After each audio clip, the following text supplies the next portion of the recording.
Türk halkı karışıktır, kültürler karıştı diyor. Biliyor musunuz? Suudi Arabistan'dan sonra en steril Müslüman toplumu biziz. Utanç vericidir bu. %98'imiz Müslüman değiliz. %99,8'imiz Müslümanız. Sadece binde 2 gayrimüslim. Bu adamların kökü mü kurudu?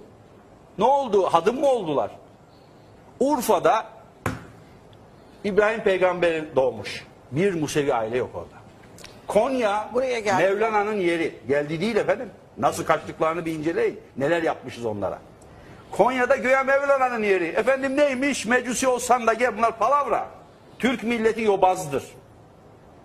Azınlıklara karşı saygısızdır. Konya'da bir tek şey var mı? Gayrimüslim. Yaşıyor mu? Bir bakın bakalım.